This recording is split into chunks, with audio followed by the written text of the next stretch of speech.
That was a deflating draw after 5-1 routing of Leeds at home. This is reminiscent of last season when United could not overcome low blocks and lost 22-2 draws.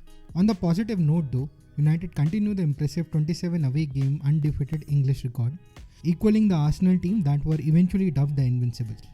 Also, Paul Pogba earned another assist while Mason Greenwood scored his second goal of the season. Now let's get into analysing the player performances. Let's start with the United number 1. Had a busy game compared to a quiet opener at home last week. Could not be blamed for the goal that took a massive deflection of Fred.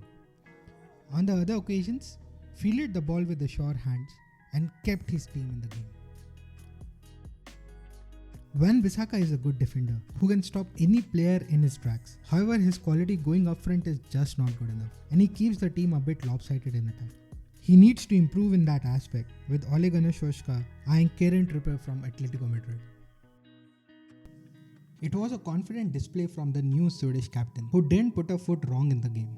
He was not troubled by Adam and Armstrong, but he would be wondering how United dropped 2 points. Lindelof will be worried about his place in the starting lineup, and I hope that he raises his game to give genuine competition to Maguire and Varane. Crappy game from captain. Gave the ball away a lot of times, some of which resulted in shots on goal for Southampton. Should have done better to stop Adam from taking the shot just in front of him.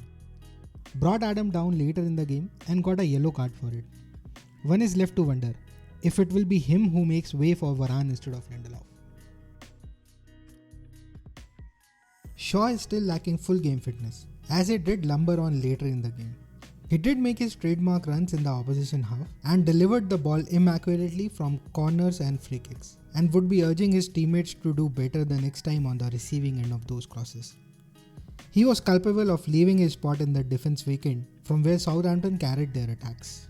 Fred has to stop giving the ball away so cheaply. It is a very surprising behavior from him that he loses balls easily at times while at the other times he will retain possession under attack by multiple men. He was also unfortunate that the ball took a massive deflection of him before nestling at the back of Dege's net. He could have added competition in this season as United is looking out for a DM. Matic is a technically brilliant player, but his age has caught up with him. He can at max be used for 60 minutes, as he was visibly tired towards the fourth quarter of the game. That led him to concede a lot of possession in dangerous areas.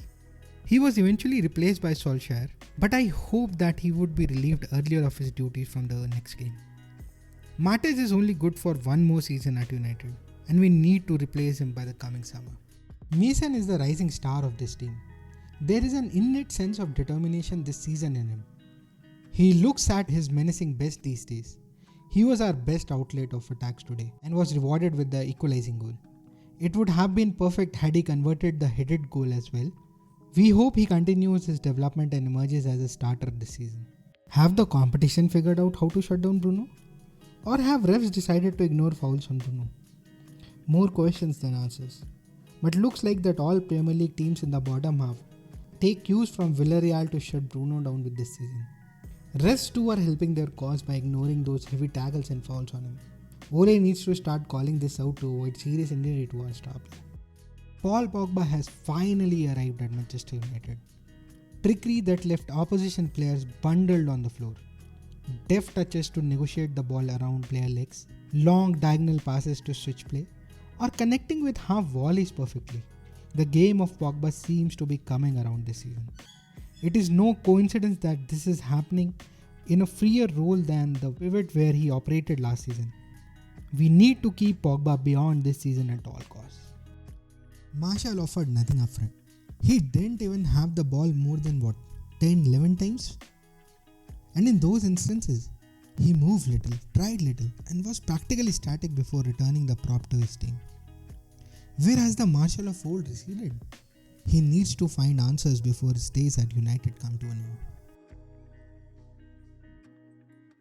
end. McTominay replaced Fred and did not look injured. He should have relieved Matic instead, and maybe that would have maintained the momentum in United's favour. There is no doubt to his industry and intentions, but he lacks the necessary quality. Solskjaer's latest signing came on for Martial at an arm, and it didn't matter at all. He was similarly lethargic and anonymous in the game. I would write off this cameo for being rusty from the international break and being sat on his ass by Gareth Southgate. I hope Sancho does not make it a habit of blooming late into the season like his previous one at Dortmund. Lingard got in for 5 minutes at the end for Matic. He should have come in earlier given his impact in West Ham last season, as we were missing players who could control the midfield. If Lingard is not going to be trusted to make a change in the game, it would be better to let him go. This season, I have also decided to keep an eye on the loonies. Tuanzebe barely featured for Aston Villa in a 2-0 win over Newcastle. Hopefully he will get start this season to build up his confidence again.